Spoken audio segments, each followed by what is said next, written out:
I just feel like it's my calling to solve this issue because it's something I faced, and I know that I can help other students with this exact same issue. What's up, everybody? Welcome back to Awesoming's podcast, where we highlight people pursuing their definition of, you guessed it, awesome. So buckle up and get ready for some more success story adventures and failures from Kentucky's tech and entrepreneur community. Hey y'all, thanks for tuning back into this episode of the Awesoming podcast. I am sitting somewhere in Kentucky with our guest today, who is Kyle Mann. He's also a doctor, so he's more impressive than I'll ever be. Just note that on the record. Who was one of our August 2022 Five Across contestants with his startup UpScore test prep. Kyle's got a pretty extensive background, and we're going to dive into a little bit about his company, his experience at Five Across, and again, why he wants to have a startup here in the state of Kentucky, of all places. So, Kyle, thanks for being willing to join on the podcast wherever you are in the state. Absolutely. I'm located in Columbia, Kentucky, and that is my hometown. And I work as a dentist in Liberty, Kentucky. And when I'm not working as a dentist, of course, I'm working on UpScore test prep. So again, you pitched at Five Across here recently this year, and I want you to tell everyone what is UpScore test prep. What do you guys do? What's the problem that you and your team solve, or maybe a better question, what's the solution that y'all offer?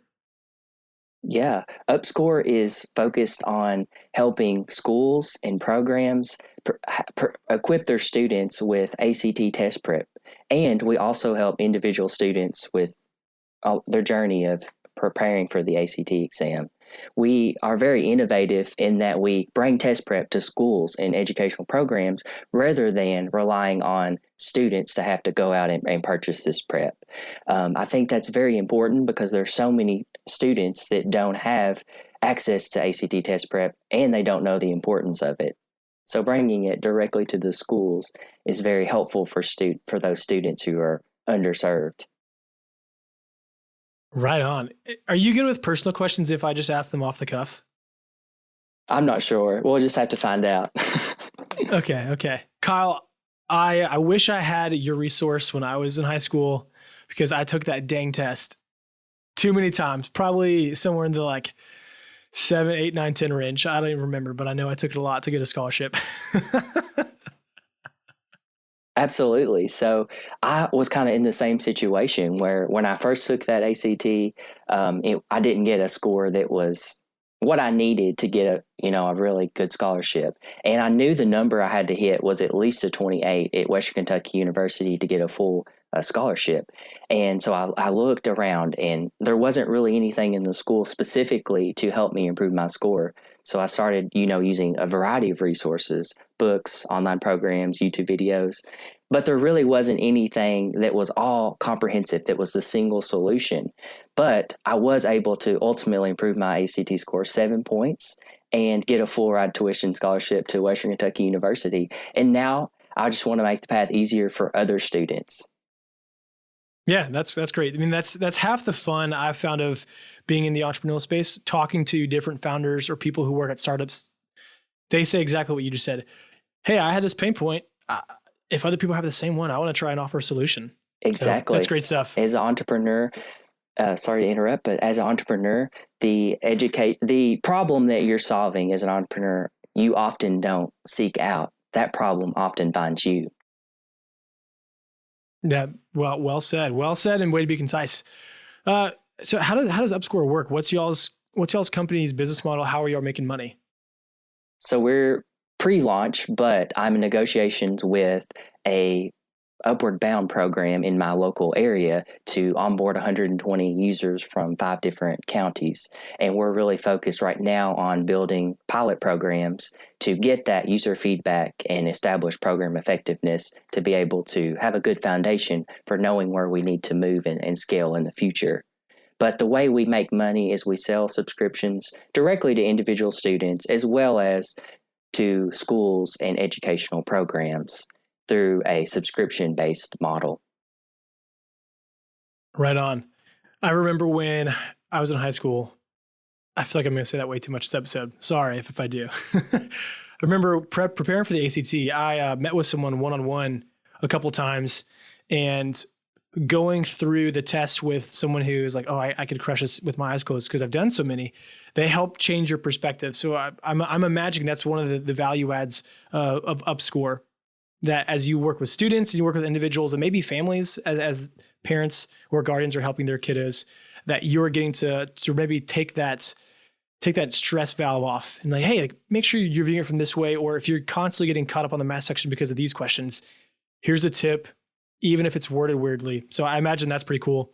One thing I'm curious about is, who is your competition? Because there are probably a lot of individuals who do either one-on-one coaching for ACT prep, or there are probably other softwares or programs. So would love to hear what you have specifically found as you've started moving into this field. Yeah. So when I was a student 10 years ago, there wasn't anything in the school specifically to help.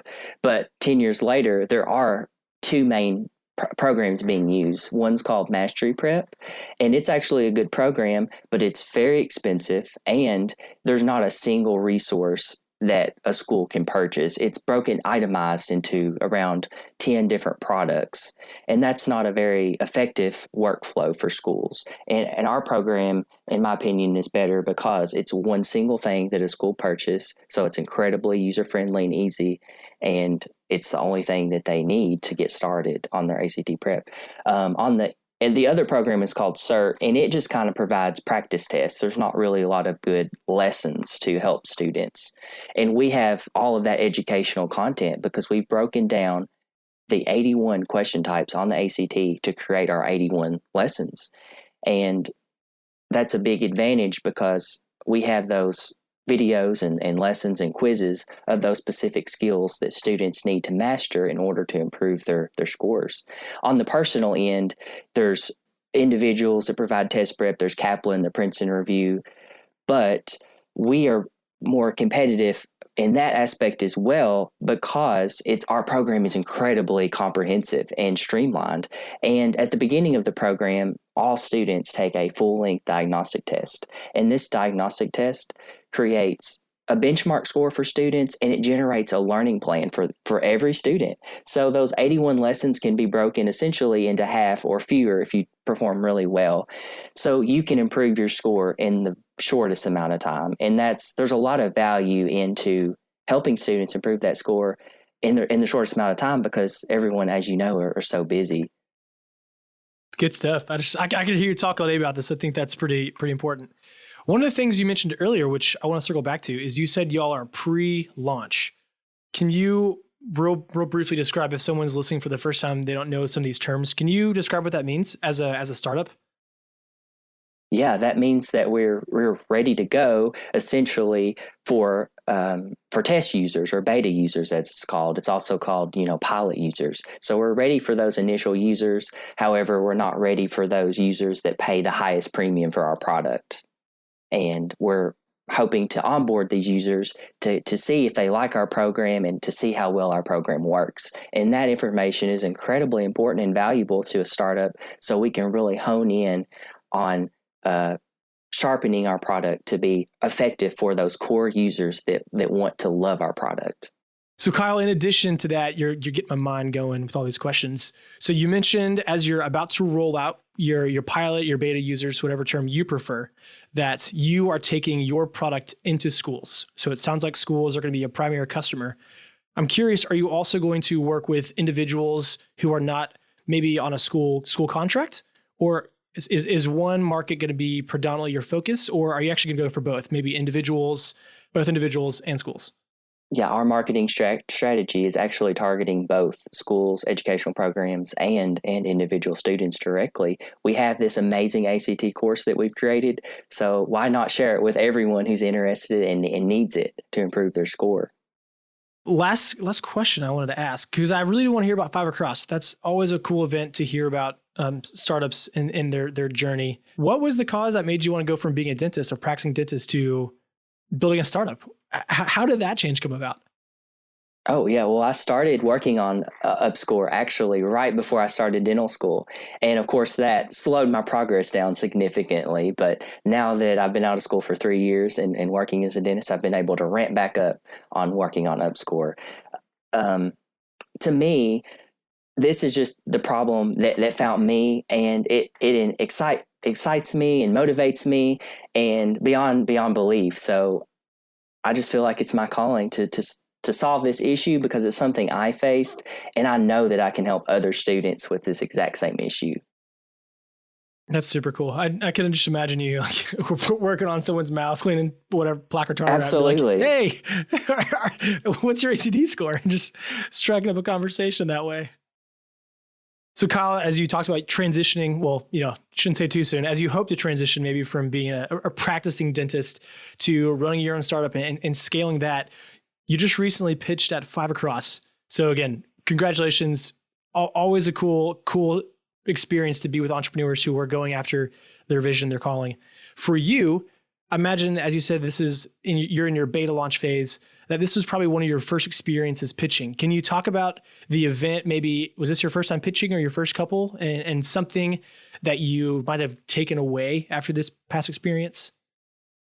Yeah, this was my second time pitching. The first time I pitched was in SOAR's conference in June, and there I received third place in my pitch, and I feel like I improved significantly in my 5 Across pitch.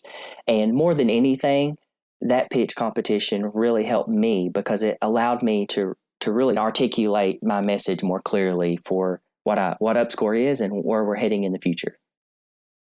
That's great. Well, Kyle, as we wrap up here, I have 2 final questions for you. Number 1, what is something that you're hoping to accomplish with UpScore in the next calendar year? So by next fall in 2023. And then lastly, where can people go to find either UpScore's material or find out more information and be a potential customer of yours? So next year, I really hope that we have a strong foundation of how well our program improves ACT scores and helps those students who may not have otherwise had access to these resources. And I really hope that we can provide, success stories and release those success stories through the form of, testimonial and video testimonial to really show what our product meant to these students. And next year, I would like to be able to finally actually start selling the program and having it in schools that are interested in having a product to help their students. And on the individual front, upcoming, I'm looking to start immediately selling that program to individual students and growing that avenue of revenue as well. Last one to remind you, what's the best place people can go to find out more about UpScore and potentially be a customer? You can find UpScore at www.upscoretestprep.com, or you can do a Google search of UpScore Test Prep and it should pop right up for you. Right on. Well, Kyle, thanks again for joining us. Appreciate your time, and we're looking forward to seeing UpScore grow here real quickly. Thank you so much for having me on. Well, that's it, guys. Thank you so much for checking out this episode of Awesoming's podcast. And another quick thank you to Lee Rosevere and a few members from our community who provide the music that you hear in this show. Lastly, give us a follow on Instagram, Facebook, all that jazz. Or even better, come on down to our space. Come be a part of our community and get plugged in, and let's start something awesome together. You guys rock. We'll see you next time.